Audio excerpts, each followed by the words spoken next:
Tayo naman ngayon ay magmaminus o magsusubtract. Kung ganito ang ibinibigay sa iyong halimbawa, ang 48 minus 3, ay ganito lamang ang gagawin. 8 minus 3 is equal to 5 at 4 minus 2 ay equal sa 2. Magkakaroon ka ng pinakasagot na 25. Pero kung ganito naman ang ibinibigay, paano mo isusubtract ang 3 minus 8? Magtuturo ako sa inyo ng panibagong pamamaraan. Pero gawin muna natin ang ating mga nakasanayan. Ang 3 minus 8 ay hindi maaaring isubtract.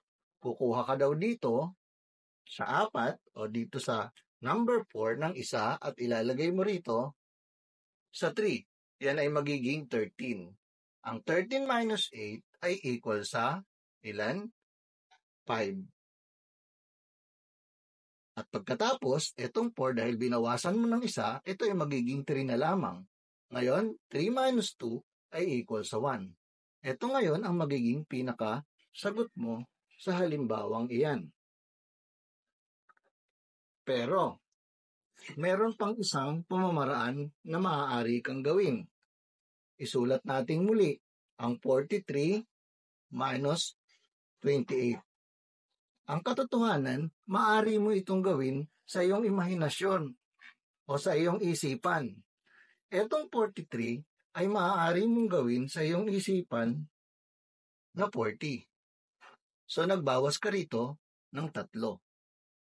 At eto naman, 28, ay maaari kang magdagdag ng 2. So, ibig sabihin, ito ay naging 30. Saka mo ngayon sila ibawas. 40 minus 30 is equal to 10. Tapos, eto ngayong 3 at 2, ilan lahat yun? Kung iyong pagsasamahin, yan ay 5. At idadagdag mo ngayon dito. Pagkatapos, magkakaroon ka ng pinakapinal na sagot na 15. Hindi ba? Parehas din ang nangyari. Pero ito ay maaari mo itong gawin sa iyong imahinasyon o sa iyong isipan.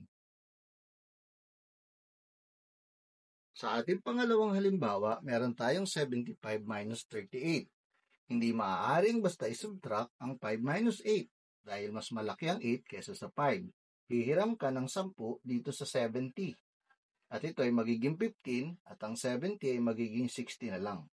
So magiging 6 na lang yan. 15 minus 8 ay equal sa, ilan yon?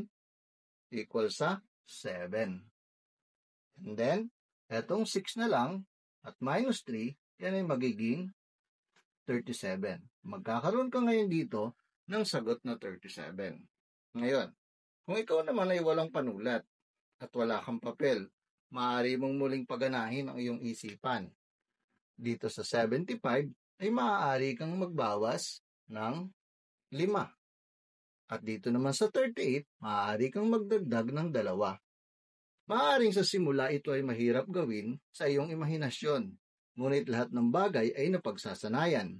Kung ito ay binawasan mo ng 5, ito ay magiging 70 na lang. At ito ay dinagdagan mo ng 2, ito ay magiging 40 na lang. Mas madaling isipin ang ganitong numero sa iyong isipan.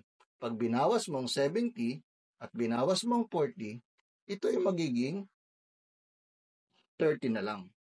At pagkatapos, itong ibinawas at idinagdag mo rito, yan lahat ay 7.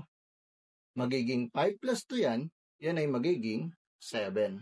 Pagkatapos, ito ay idadagdag mo na lamang at gagawin mong 37. Kaya, nakakuha mo rin ang pinaka-pinal na sagot. Yan ay kung wala kang papel at panulat. Sa ating ikatlong halimbawa, kung meron tayong 45 minus 26, magdadagdag ka rito ng 10 galing dito sa 4. So, yan ay 40, di ba? Dadagdag ka. So, ito ay magiging 15. At pag yan ay naging 15, ima-minus mo yan sa 6, yan ay magiging 9.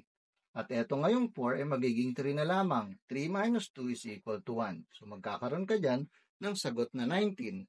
Ngayon, kung wala kang papel at panulat, maaari mong gawin sa iyong isipan, magbawas ka rito ng 5. Ito ay magiging 40 at magdagdag ka naman dito ng 4, ito naman ay magiging 30.